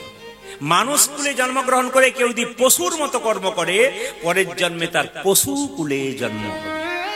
মানুষ কুলে জন্মগ্রহণ করে কেউ যদি মানুষের মতো কর্ম করে, পরের জন্মে মানুষ হবে। আর মানুষ কুলে জন্মগ্রহণ করে কি কেউ যদি মহাপুরুষের মতো কর্ম করে, মহামানবের মতো কর্ম করে, তার দ্বিতীয় জন্ম হয় না, তার গোবিন্দের চরণ প্রাপ্ত হয়। কেমন? আপনাদের প্রচুর ধান লাগিয়েছেন, যে ধানকে সেদ্ধ করে মাঠে ছড়াবেন ও যেমন দ্বিতীয় গাছ হয় না, সেরকম যে দেহ হরিনামে সিদ্ধ হয়ে যায় তার দ্বিতীয় জন্ম হয় না, তার গোবিন্দের চরণ প্রাপ্ত। এই জন্য কি সুন্দর ব্যাখ্যা দিয়েছেন দেখুন পণ্ডিতরা। আচ্ছা আচ্ছা আচ্ছা, বলছে আমরা যে কর্ম করলাম, কেউ 50 বছর, কেউ 60 বছর, কেউ 100 বছর বাঁচলেন, কর্ম করলেন, কর্মফলটা যাবে কি করে? বলছে পুষ্পের গন্ধ যেমন বাতাসে ছড়ায়, আত্মার কর্মফল সেরকম আত্মা সঙ্গে করে নিয়ে যায়। আপনার আত্মা যখন এখান থেকে বেরিয়ে যাবে, যা কর্ম ভালো করেছেন মন্দ করেছেন সব সঙ্গে করে নিয়ে যাবে। এই জন্য কর্ম ভালো করুন, জন্ম যেখানে হোক কর্ম যেন ভালো হয়। কর্ম যদি ভালো হয় জীবনে সব ঠিক আছে। এই জন্য আমি বলতে চাই, যা করবেন করবেন, ধর্মের ব্যাপার কোনো চালাকি চলবে না। এই জায়গাতে চালাকি করেছেন কিংবা নিতাই গৌর হরি বলেছে, লোক দেখানি করে কোনো লাভ নেই। আপনি 5 মিনিট করুন, কিন্তু পাক্কা করুন। ও কে দেখছে দেখে লাভ নাই, আত্মীয় স্বজন দেখে লাভ নেই। আপনি ভগবানের জন্য 5 মিনিট দিয়েছেন সারাদিনের মাথায়, ওইটাই পাক্কা দিন। আপনাকে 4 ঘন্টা দেবার দরকার নেই যদি আপনার সময় না থাকে। আপনি 5 মিনিট দেবেন, কিন্তু একবার পাক্কা দেবেন ওই সময়টা। ওটা কারোর জন্য নয়, গোবিন্দের জন্য। এই জন্য বলছে পুষ্পের গন্ধ যেমন বাতাসে ছড়ায়, আত্মার কর্মফল সেরকম আত্মা সঙ্গে করে নিয়ে যায়। এই জন্য যেমন কর্ম হোক, ফল যেন ভালো হয়, যেন আমরা যেন ভালো কর্ম করতে পারি। এর জন্য কি করতে হবে একটু মন দিয়ে শুনবেন। গুরু আশ্রয় করতে হবে। গুরু সম্বন্ধে ব্যাখ্যা আপনাদের অনেক বলেছি, তার মধ্যে একটা ছোট্ট করে বলি। গুরুর একটা মন্ত্র আছে দেখবেন, অজ্ঞান তিমিরান্ধস্য জ্ঞানাঞ্জন শলাকয়া চক্ষুরুন মিলিতে যেন তস্মৈ শ্রী গুরবে নমঃ। মন্ত্র আছে না? অজ্ঞান তিমিরান্ধস্য মানে কি? যার তত্ত্বজ্ঞান নাই, যার ভগবত জ্ঞান নাই, তার অজ্ঞান অন্ধকার দূর করবে গুরু তার জ্ঞানের শলকা দিয়ে। তা গুরুর যদি জ্ঞানই না থাকে, তাহলে অজ্ঞানের জ্ঞান দূর করবে কি করবে? খুব ভাবার বিষয়। কিন্তু রামকৃষ্ণদেবের বাণী, যাকে তাকে গুরু করো না, যার জ্ঞান আছে তাকে গুরু করো। তুমি শাস্ত্র সম্পর্কে কিছুই জানো না, তোমার জানার ইচ্ছা জেগেছে, গুরুকে ফোন করলে জানলে, কেন তোমার ইচ্ছাটা পূর্ণ করলো গুরু। যদি নাও জানা থাকে তবে 5 দিন সময় দিল, বাবা 5 মিনিট পরে 5 দিন পরে তোমাকে বলে দেবে। তার বিশ্বাস করতে পারলে যে আমার গুরু আমাকে জানাবে। এই জন্য গুরুকে জ্ঞানী হতে হবে। গুরু যে জাতিতে ব্রাহ্মণ হবে, বৈষ্ণব হবে, শূদ্র হবে তা নয়। কারণ কৃষ্ণদাস কবিরাজের আপনার পরিষ্কার করে জানেন, চৈতন্য চরিতামৃতে পরিষ্কার করে বলেছে, কিবা বিপ্র কিবা শূদ্র নাসিক জ্ঞানে নয়, কৃষ্ণ তত্ত্ব বেত্তা যেই হয় সেই গুরু হয়। যিনি কৃষ্ণ তত্ত্ব ভালো জানেন, যিনি শাস্ত্র ভালো জানেন, তাকে গুরু করলে আপনার জীবন সুন্দর। খুব ভালো করে শুনবেন কথাগুলো। গুরু যাকে তাকে করা যাবে না, একবারে বিচার করে করবেন। গুরু যেমন শিষ্যকে বিচার করে করবে, যাকে তাকে শিষ্য করা যাবে না, শিষ্য সেরকম বিচার করে গুরু করবে, যাকে তাকে গুরু করা যাবে না। আপনি দেখলেন অমুক গুরুর 1000 শিষ্য, আপনি করে দিলেন, তা বললে হবে না। আপনাকে বিচার করে করতে হবে। আমি যাকে গুরু, আপনার ছেলে মেয়েকে স্কুলে ভর্তি করছেন, বিবেচনা করছেন কোন মাস্টার মশাই দেবো, ভালো হতে হবে তবে দেবো। একটা জিনিস বাজার থেকে 5 টাকার কিনছেন, 50 বার ভাবছেন কিনবো কি না কিনবো, তা গুরু করবার সময় ভাববেন না? আপনি ডাক্তার দেখাবেন, তার জন্য পাকা ডাক্তার না দেখালে আপনার তো রোগ বাড়বে, কিন্তু কাঁচা ডাক্তার দেখালে রোগ বাড়বে, পাকা ডাক্তার দেখালে রোগ সারবে। গুরু যদি করতে হয়, রামকৃষ্ণদেব বললো, কাঁচা গুরু করলে তুমি অধঃপতনে যাবে, আর পাকা গুরু যদি করো তবে উন্নতির শিখরে তুমি চলে যাবে। কিন্তু মনে রাখবেন, খুব দামি কথা, গুরু যারা করেছেন, গুরুর সঙ্গে শিষ্যের সম্পর্ক কিরকম হবে। এইদিকে যদি মেয়ে হয়, তবে গুরু সেই মেয়েকে নিজের মেয়ের মতো ভালোবাসবে। আর ছেলে যদি হয়, তবে তাকে ছেলের মতো ভালোবাসবে। গুরুর বাড়ি শিষ্য গেলে খালি হাতে যেতে নেই, একথা সবাই জানে। সেরকম গুরু যদি শিষ্যের বাড়ি যায়, তাকেও কিন্তু খালি হাতে যেতে নেই, সেও কিন্তু কিছু নিয়ে যাবে। তা বললে হবে না। ছোট ছোট বাচ্চা আছে, আর আছে, তাদের হাতে কি তুলে দেবেন আপনি? খুব বিচার করে। কিন্তু আমি যে কথাগুলো বলছি, প্রত্যেকটি ব্রহ্ম বৈবর্ত পুরাণ থেকে বলছি। আপনারা দেখে নেবেন পরিষ্কার খুলে, একবার গুরুতত্ত্ব সম্পর্কে ব্যাখ্যা আছে, আমি সেইখান থেকে বলছি, পরিষ্কার শুনে নেবেন। দ্বিতীয় শুনে নিন, যে যেখানে বসে আছেন। বলছে গুরু এবং শিষ্য, গুরুর কাছে শিষ্য কোনো জিনিস জানতে চাইছে, অথচ গুরুর যদি জানা থাকে, গুরু যদি না জানায়, তাহলে গুরু অপরাধ করছে। কারণ শিষ্যকে জানাতে হবে, যদি তার জানা থাকে অবশ্যই তাকে জানাতে হবে। তৃতীয় কি, গুরু যে আসনে বসবে, গুরু যখন শিষ্যের বাড়ি যাবে, তখন গুরু যে আসনে বসবে, সেই আসনে শিষ্য কোনো মতেই বসবে না। যদি কুশের আসন হয়, তাহলে গুরু শিষ্য একসঙ্গে বসতে পারে। তাছাড়া গুরু যখন শিষ্যের বাড়ি যাবে, তখন গুরু উঁচুতে বসবে, শিষ্য সবসময় নিচে বসবে। গুরু যদি তার বাড়িতে বিছানাতে শুয়ে থাকে, সেই বিছানায় শিষ্যের শোবার কোনো চান্স নেই। কেন বলুন তো? সে সেখানে শোবে না, তাকে সম্মান দেবে। তিনি যাবেন, তারপর শোবেন, তার আগে যা কিন্তু করবেন না। এগুলো সব মাথায় রাখতে হয়, তাহলে জীবন কিন্তু সুন্দর হয়ে যাবে। তবে একটা কথা শুনে রাখবেন, শিষ্য যদি পাপ করে, তাহলে গুরুর কিন্তু সেই পাপ লেগে যায়। কিন্তু গুরু যদি পাপ করে, তাহলে শিষ্যের কোনো পাপ লাগে না। স্ত্রী যদি পাপ করে, স্বামীর কিন্তু পাপ লেগে যাবে। কিন্তু স্বামী যদি পাপ করে, স্ত্রী কোনো পাপ লাগবে না। এই শাস্ত্র পরিষ্কার করে পরিচ্ছন্ন করে বলে দিয়েছি। এই জন্য বারবার আপনাদের বলে রাখি, গুরু আপনাদের করতে হবে, গুরু মন্ত্র নিতে হবে। যতক্ষণ না গুরু দীক্ষা নিচ্ছেন, ততক্ষণ জীবনে আপনার কোনো লাভ হচ্ছে না। আজকে মহাপ্রভু চলে গেছেন বলে পদকর্তা বলছে, দেখো দেখো কে কে কাঁদছে, কাঁদিছেন হরি দাস, আজ কাঁদিছেন হরি দাস, কাঁদিছেন হরি দাস, আজ কাঁদিছেন হরি দাস, তুই আখি মো দিয়া রে, আজ কাঁদিছেন হরি দাস, তুই আখি মো দিও, হরিদাস কাঁদিছে, কাঁদিছে, হরিদাস কাঁদিছে, হরিদাস কাঁদিছে, ওরে দুটি নয়ন মুদি মুদি, হরিদাস কাঁদিছে, দুটি নয়ন মোদে মোদে, হরিদাস কাঁদিছে, ওরে দুটি নয়ন মুদি মুদি, হরিদাস কাঁদিছে। দুটি নয়ন মুদি মুদি, হরিদাস কাঁদিছে। মহাপ্রভুকে হরিদাস কত ভালোবাসে দেখুন, চোখ মুজে কাঁদছে, চোখ মেলে চাইছে না। কেন? যেখানে গৌর নাই সেখানে চোখ মিলবো না, যেখানে ভগবান নেই সেখানে চোখ মিলবো না, চোখ মুজে কাঁদছে। বলছে হরিদাস কাঁদছে, হরিদাস কাঁদিছে, হরিদাস কাঁদছে, হরিদাস কাঁদিছে, ওরে দুটি নয়ন মুদি মুদি, হরিদাস কাঁদছে, দুটি নয়ন মোদে মোদে, হরিদাস কাঁদিছে, দুটি নয়ন মুদি মুদি, আখি মেরে আর যাইবো না রে, দুটি নয়ন মুদি মুদি, আখি মেরে আর যাইবো না রে, দুটি নয়ন মুদি মুদি, আখি মেরে আর যাইবো না রে, দুটি নয়ন মুদি মুদি, আখি মেরে আর যাইবো না রে, দুটি নয়ন মুদি মুদি, আখি মেরে আর যাইবো না রে, দুটি নয়ন মুদি মুদি, আখি মেরে আর যাইবো না গো। আজ হরিদাস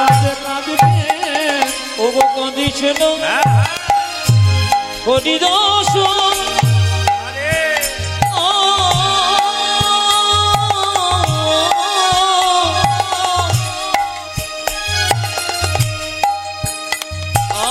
তুই আখি মদিয়ারে আজ দুয়া কি মুদিয়া দুয়া কে মুদিয়া আর কে কাঁদছে? সচি মাতা কেঁদে কেঁদে বলছে,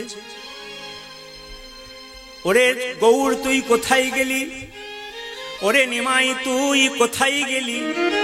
যাকে দেখছে তাকে বলছে, তোমরা দেখেছো নাকি, দেখেছো না, কেউ কি দেখেছো নাকি, দেখেছো নাকি, দেখেছো নাকি, দেখেছো না, দেখেছো নাকি দেখেছো নাকি কোন পথে আমার নিমাই গেছে, দেখেছো নাকি, দেখেছো না, ওগো কোন পথে আমার নেমাই গেছে, দেখেছো নাকি, দেখেছো না, কোন পথে আমার নিমাই গেছে, দেখেছো নাকি, দেখেছো না। কোন পথে আমার নিমাই গেছে দেখেছো নাকি মায়েরা, দেখেছো নাকি মায়ের যদি ছেলে চলে যায় তাহলে মায়ের যে কি অবস্থা হয়, যার ছেলে গেছে সে ছাড়া কেউ জানে না। সচি মাতা কেঁদে কেঁদে বলছে যাকে দেখছে, হ্যাঁ গো আমার নিমাইকে সকাল থেকে দেখতে পাচ্ছি না, বলো তোমরা দেখেছো নাকি, দেখেছো না, তোমরা দেখেছো নাকি, দেখেছো না, হ্যাঁ, দেখেছো নাকি, দেখেছো না, তোমরা দেখেছো নাকি দেখেছো না ও যে কোন পথে আমার নিমাই গেছে, দেখেছো নাকি, দেখেছো না, ওগো কোন পথে আমার নেমাই, ও যে জানো যদি বলে দাও হে, আমার নিমাই গেছে জানো যদি বলে দাও রে, আমার নিমাই গেছে জানো যদি দাও না বলে, দেখেছো নাকি দেখেছো নাকি ও গো সচি মাই কাঁদে, নিমাই নিমাই, ও গো প্রতিধ্বনি কহে সে তো নাই না, সচিমা কাঁদে, নেমাই নেমাই,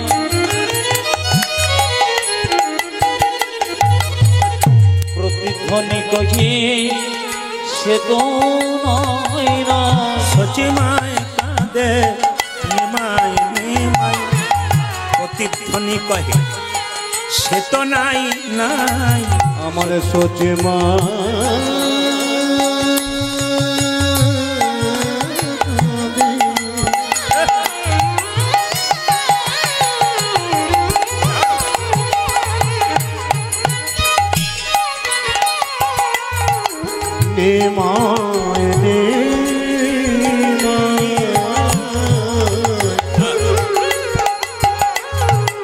প্রতিধ্বনি কহে সে তো নাই না নদিয়ার নিমাই, নদিয়াই নাই, আমার নদিয়ার নেমাই, নদিয়াতে নাই, নদিয়ার নিমাই, নদিয়াতে নাই, নদিয়ার নেমাই নদিয়াতে ও যে নদিয়া ছেড়ে চলে গেছে রে, নদিয়ার নিমাই, নদিয়াতে তোমার নাই, নদিয়া ছেড়ে নাই চলে গেছে, ও যে নদিয়ার নিমাই, উলধ্বনি মায়েরা, নদিয়াতে ও নাই, যে নদিয়া ছেড়ে চলে আজ গেছে, নদিয়া নেমাই, নদিয়াতে নাই, নদিয়া ছেড়ে চলে আজ গেছে নদিয়া নেমাই, নদিয়াতে নাই, নদিয়ার নিমাই, নদিয়া। নদিয়াতে নাই একবার জোরে বলুন তো, রাধা রানী কি?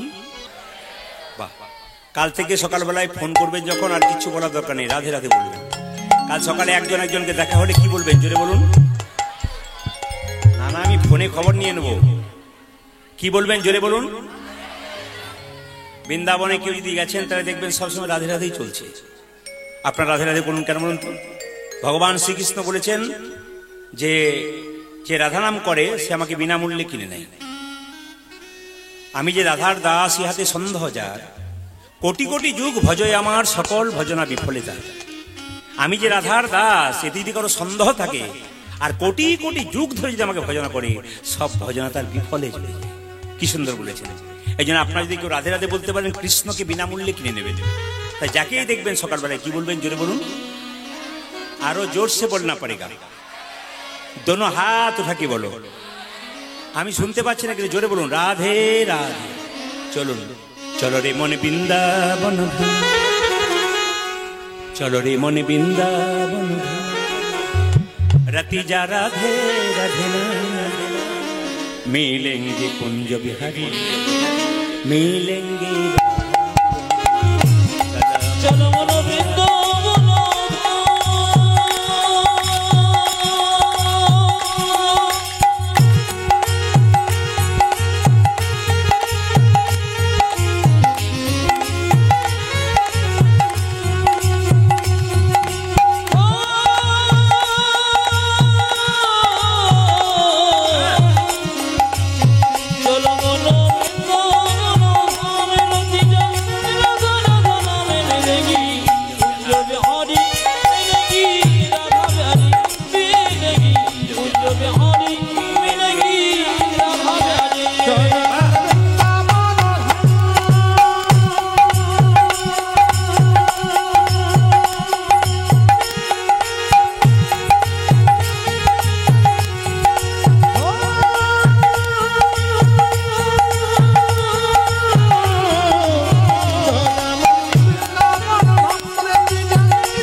सबसे मीठा मधुशिरा का नाम है देखो सत्य धाम से देखो सत्य धाम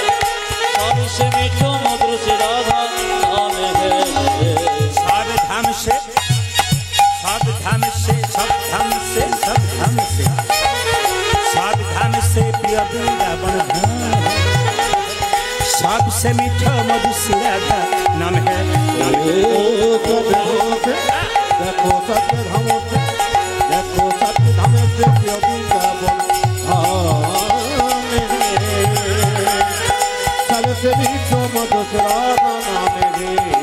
तेरी पूरन होगी कामरति जा राधा राधा नाम तेरी पूरन होगी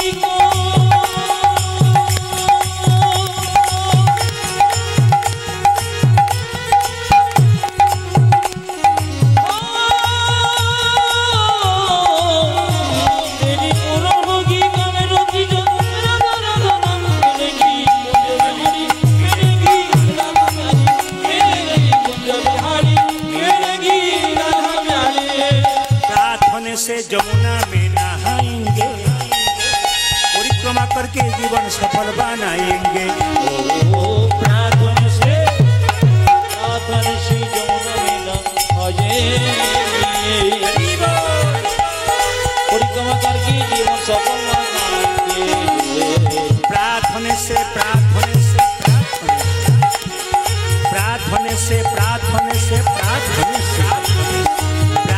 से जमुना में नहाएंगे परिक्रमा करके जीवन सफल बनाएंगे ओ प्रत्यखन से ओ देखो प्रत्यखन से जमुना में नहाएंगे परिक्रमा करके जीवन सफल बनाएंगे तेरी पूरन होगी कामरति जा राधा राधा नाम तेरी पूरन होगी कामरति जा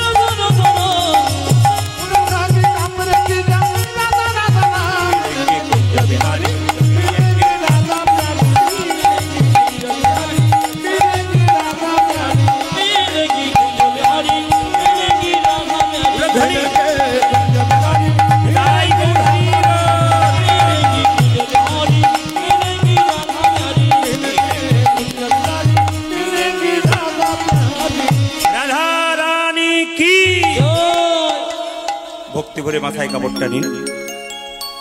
আজকে যিনি কীর্তনের বাইনা করেছেন আপনারা গ্রামস্থ অনেকে আছেন যারা স্মৃতিচারণ করেছেন যে প্রদীপ পালকে চাই।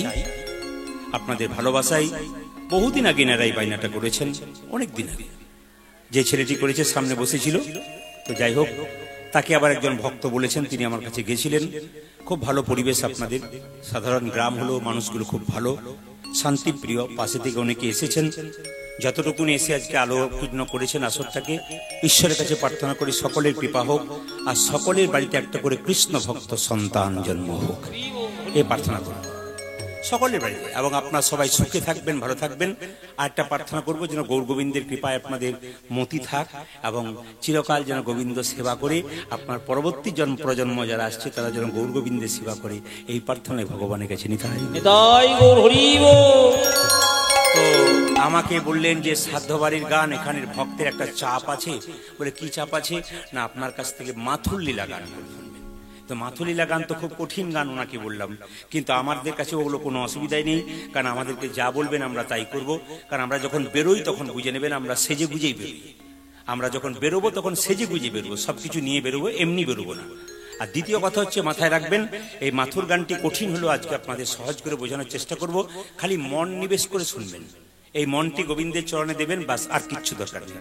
যতক্ষণ কীর্তন শুনবেন মন গোবিন্দের চরণে, ছটফট নয়, চঞ্চল নয়। চঞ্চল স্থির মন ভগবানকে ভালোবাসে না। দেখুন, পঞ্চপাণ্ডবের মধ্যে ধর্মরাজ যুধিষ্ঠির, তিনি ছিলেন খুব স্থির ব্যক্তি, তিনি গোবিন্দ পেয়েছিলেন। জোরে বলুন হ্যাঁ না না। স্থির ব্যক্তি ছিলেন। কিন্তু দুর্যোধন 100 ভাইয়ের দাদা বড় চঞ্চল ছিলেন, গোবিন্দ হারালেন। এই সংসারে কীর্তন শুনতে এসে দেখবেন 2-4 জন খালি চঞ্চলতা, এদের দেখবেন কোনোদিন উন্নতি নাই, সংসার উন্নতি নাই, কোনো জায়গাতে উন্নতি নেই, ছটপট ছটপট করে। স্থির থাকলে কিন্তু উন্নতি আছে। আবার দেখবেন মায়েরা যারা বাড়িতে খুব চঞ্চল, তরকারিতে 2 বার নুন দেয়, বাড়ির লোকের কাছে গাল খাই, এ হয় আর কি। এগুলো চঞ্চলতার লক্ষণ। কিন্তু স্থির ব্যক্তি কি করে? ঠান্ডা মাথায় সংসারে থাকতে গেলে খুব ঠান্ডা মাথায় কাজ করতে হয়। শাস্ত্র বলেছে রবি, সোম, মঙ্গল, বুধ, বৃহস্পতি, শুক্র, শনি। রবি যদি পৃথিবীতে, সোম মানে সমঝে চল, বুঝে বুঝে চল, ভেবে ভেবে কথা বল। কথা আর তীর একই জিনিস। তীর ছেড়ে দিলে আর ঘোরাতে পারবেন না, কথা ছেড়ে দিলে আর ঘোরাতে পারবেন না। এই জন্য আমাদের কথা বলতে অনেক ভেবে। কেন বলুন তো? ক্যামেরার মাধ্যমে কথাগুলো বিশ্বের লোক দেখছে। একটা গান ছাড়ার পর 10 লাখ, 5 লাখ, 7 লাখ, 3 লাখ লোক দেখছে। শুধু পশ্চিমবাংলার লোক দেখছে তা নয়, বিশ্বের যত জায়গায় হিন্দু আছে। এমনকি সবচাইতে আশ্চর্যের ব্যাপার, আপনার শুনলে চমকে যাবেন, প্রচুর মুসলিম ভক্ত আমার আছে, যারা কিন্তু প্রচুর ছেলে মেয়েরা, খুব কম বয়সী ছেলেমেয়েরা কলেজে পড়ে, সেই মেয়েরা ছেলেরা পর্যন্ত বলে আমরা আপনার কীর্তন শুনি। এমনকি যারা মৌলভী সাহেব তারা পেরিয়ে যায়, তারা একবার দেখলে একবার তাকায়, আপনাকে তো ইউটিউবে দেখেছি, ক্যামেরায় দেখেছি, আপনার অনুষ্ঠান দেখেছি, ভালো লাগে আপনার এই যে কথাগুলো বলে, আমি খুব খুশি হই। কেন? উনি বললেন সামঞ্জস্য করে কথা বলেন, খুব ভালো লাগে। তা আসুন ঈশ্বরের কাছে প্রার্থনা করুন যেন ভালো কথা বলতে পারি, মানুষের সঙ্গে ভালো সম্প্রীতি বজায় রাখতে পারি। এই দিকে তাকাবেন। আজকে লীলার নাম হচ্ছে ভগবান শ্রীকৃষ্ণের মাথুর লীলা। দেখুন, মাথুর লীলা জানতে গেলে জানতে হবে যে কৃষ্ণ রাধারানীকে ছেড়ে 100 বছরের জন্য বৃন্দাবন ছেড়ে মথুরায় গিয়েছিল। মায়েরা, মা কালীকে মা বলেছেন, মা দুর্গাকে মা বলেছেন। আচ্ছা, এইদিকে মা কালীকে মা বলেছেন, মা দুর্গাকে মা বলেছেন, আপনার রাধাকে কোনদিন মা বলেছেন? জোরে বলুন হ্যাঁ না। কোনদিন বলেছেন? আজকে কিন্তু মাথুর লীলাতে উত্তর পেয়ে যাবেন, রাধাকে কেন মা বলা হয় না, কার অভিশাপে রাধারানী মা নয়, উত্তরগুলো পাবেন দেখুন। আর দ্বিতীয়, কেন কৃষ্ণ রাধাকে ছেড়ে 100 বছরের জন্য চলে গেলেন, এত প্রেম ভালোবাসা ছেড়ে চলে গেলেন কেন, তারও উত্তরটা পেয়ে যাবেন। কিরকম? একজন বললেন পালাটা ভালো করে করবেন, কীর্তনের কোনো পালা হয় না। কিন্তু যিনি বললেন পালা করবেন, কীর্তনের পালা হয় না। কীর্তনে কি হয়? লীলা হয়। পালা হয় নাটকে, যাত্রাতে। জোরে বলুন হ্যাঁ না না। আর পালা আমাদের জীবনে দুটো আছে, একটি আসার পালা আর একটি, জোরে বলুন হ্যাঁ। যারা কীর্তন শুনতে এসছেন ঠান্ডা মাথায় উত্তর দিন, আপনারা যারা এসছেন তাদের আসার পালা শেষ হয়েছে না যাওয়ার পালা শেষ হয়েছে? আসার পালা। বাকি কোনটা আছে? অনেকে ভয়ে বলছে না যাবে না বলে, না না এখান থেকে নয় ওখানে যাবে না বলে। এই রাস্তা দিয়ে যখন মৃতদেহ নিয়ে যায়, বলো হরি বলো হরি, আমিও প্রণাম করি, আপনারাও প্রণাম করেন। আর কি ভাবেন বলুন তো? ও বোধহয় গেল, আমি বোধহয় যাবই না। কিন্তু যিনি মরে যান, মাচাতে হেলতে দুলতে যান, তিনি শিখিয়ে দিয়ে যান, আমি তোমাকে শিক্ষা দিয়ে গেলাম, আমি মরি নাই, আমাকে দেখে শিখে নাও। যতই সংসারে আনন্দ করো, লাফালাফি করো, আমার মতো একদিন মাচায় দুলে তোমাকে চলে যেতে হবে। কিন্তু প্রতিটি জায়গায় শিক্ষা আছে, আমরা নিই না। এইটাই আমাদের সবচাইতে দুঃখের ব্যাপার। হ্যাঁ, সবাই টাকা সবচাইতে দুঃখ কি বলুন তো? সব দেখি, সব বুঝি, কিন্তু করতে পারি না। যেমন দেখবেন যেখানে ছাগল কাটা হয়, সেখানে দেখবেন একটা ছাগলকে কেটে টাঙিয়ে রেখে দিয়েছে, আর একটা ছাগল পাশে বসে দিব্যি কাঁঠাল চিবোচ্ছে। ও জানে না এরপর লাইনটা ওর আছে। এই কাঁঠাল পাতা চিবুচ্ছি, কাঁঠাল খাই না, কাঁঠাল পাতা। ভাষার মধ্যে মাঝে মাঝে তাড়াতাড়ি বলতে গিয়ে ভুল হবে, একটু মানিয়ে নেবেন। আমার শিষ্য বসে আছে ডান দিকে, প্রদীপ সাহা বোলপুর, খুব বড় ভক্ত আমার শিষ্য, এবং প্রতি জায়গায় কীর্তন টীর্তন শুনতে যাই, এবং আমার কাছ থেকে নাম নেওয়ার পরও অনেক উন্নতি করেছে আধ্যাত্মিক চেতনার দিক দিয়ে, পরিবার গোটাই অনেকেই নিয়েছেন। তো আপনাদের কাছে নিবেদন রইল, যে যেখানে বসে আছেন একটু মাথায় রাখবেন যে ভগবান শ্রীকৃষ্ণ মাথুর লীলা করলেন কেন। একদিন কৃষ্ণ রাধাকে ছেড়ে বিরজার কুঞ্জে লীলা করছে। জিজ্ঞেস করবো সবাইকে, কার কুঞ্জে? জোরে বলুন। বিরজার কুঞ্জে। শ্রীরামকে বললো, শ্রীরাম তুই দরজায় দাঁড়িয়ে থাক, যদি কেউ আসে আমার অনুমতি ছাড়া ঢুকতে দিবি না। এখন শ্রীরাম কি করেছে মা? দরজায় দাঁড়িয়ে আছে, কাউকে ঢুকতে দেবে না বলে। আর কৃষ্ণ বিরজার সঙ্গে ভেতরে লীলা করছে, এদিকে একজন বিনা বাজাতে বাজাতে ওই রাস্তা দিয়ে আসছে। কে বলুন তো? জোরে বলুন। এমন ভাবে বলছেন যে আপনাদের পাড়ার লোক বোধ হয়। না না, আমি ওই নারদের কথা বলিনি যে আমার কথা আপনাকে, আপনার কথা আমাকে বলে ঝগড়া লাগাবে। আমি ওই নারদের কথা বলছি যে ভক্ত ভগবানের মিলন ঘটিয়ে দেবে। তো নারদ কি করছে? বিনা বাজাতে বাজাতে চললো কোথায়? কৃষ্ণ কৃষ্ণ বলে বিরজার কুঞ্জের দিকে যাচ্ছে, আর গাইতে গাইতে যাচ্ছে, তিনি রবিদারি বিদারি অলক বিহারী বিহারি নামের বর্ণে বর্ণে সুধা ঝরে। তুমি রবিদারি অলক বিহারি নামে বর্ণে বর্ণে সুধা ঝরে। তুমি রবিদারি অলক বিহারী নামে বর্ণে বর্ণে সুধা ঝরে। তুমি রবিদারে অলক বিহারী নামের বর্ণে বর্ণে সুধা ঝরে। দয়াল শিরোমণি করুণার খনি তুমি। তুমি দয়াল শিরোমণি করুণার খনি।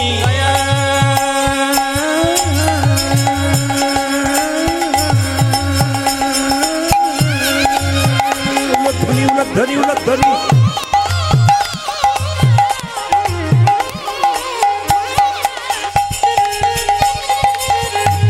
তুমি দয়াল শিরোমণি করুণার খনি। দয়াল শিরোমণি করুণার খনি তুমি। তুমি দয়াল শিরোমণি করুণার খনি। তব চরণ দাও কৃপা করে, আনন্দে দাও কৃপা করে। তুমি রবিদারি অলক বিহারী নামে বর্ণে বর্ণে সুধা ঝরে। তুমি রবিদারে অলক বিহারী নামের বর্ণে বর্ণে সুধা ঝরে। তুমি রবিদারি অলক বিহারী নামে বর্ণে বর্ণে সুধা ঝরে। নারায়ণ নারায়ণ নারায়ণ নারায়ণ। শ্রীরাম দরজায় দাঁড়িয়েছে। এই এই দরজা ছাড়। শ্রীরাম দরজা ছাড়। নারদ বলছে না, ছাড়বো না। কেন? কৃষ্ণ ভেতরে কি করছে? বিরজার কুঞ্জে লীলা করছে। দরজা ছাড়। বলে না, ছাড়বো না। না ছাড়লে আমি এমন একজনকে পাঠিয়ে দেবো, দরজা ছাড়তে তুই বাধ্য হবি। বলে কেন? নারদ কৃষ্ণকে মামা বলতো, রাধারানীকে মামি বলতো। বলে মামিকে গিয়ে খবরটা দিয়ে আসুক, দরজা ছাড়তে বাধ্য। মায়েরা বলুন তো নারদের বাহন কি? ঢেঁকি। এখন নারদ চললো রাধারানীকে খবরটা দিতে। ও গো চলে বৃন্দাবনে, ও গো ঢেঁকির বাহনে, বদনেতে কৃষ্ণ নাম চলে যায়। আমি চলে বৃন্দাবনে ঢেঁকির বাহনে।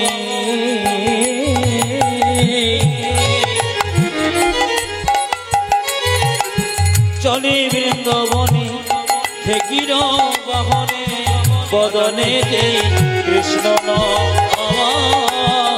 চলে বৃন্দা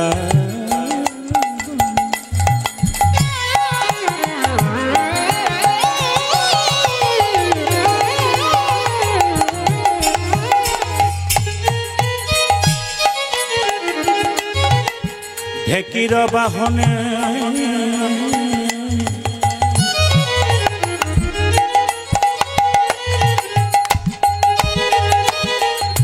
বদনেতে কৃষ্ণ নাম চলে যায়। চলে যায়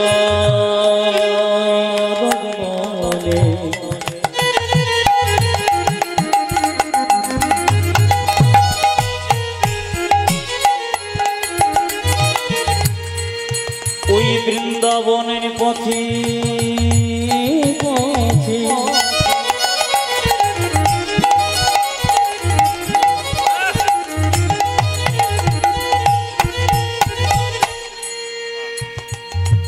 চলে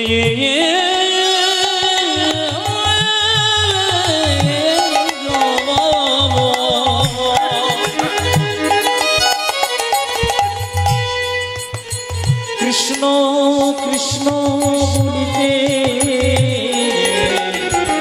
বলিতে চলে বৃন্দাবন দেখিল বাহনে বদনেতে কৃষ্ণ রাধা রানীর কাছে দাঁড়ালো গিয়া কর জোরে পড়ে প্রণাম রে। ওই আমার রাধা রানীর কাছে দাঁড়ালো গিয়া কর জোরে করে প্রণাম গো। ও যে রাধা রানীর কাছে দাঁড়ালো গিয়া কর জোরে করে প্রণাম রে। রাধার কাছে দাঁড়ালো গিয়া কর জোরে করে ও যে মা গো আমার প্রণাম এলো। আরে মাগো প্রণামে লহ ও যে মা গো আমার প্রণাম এলো। পূজা যে মাগো আমার প্রণাম লহ। ও যে কর জোরে নারদ মুনি বলে মা গো আমার প্রণাম এলো।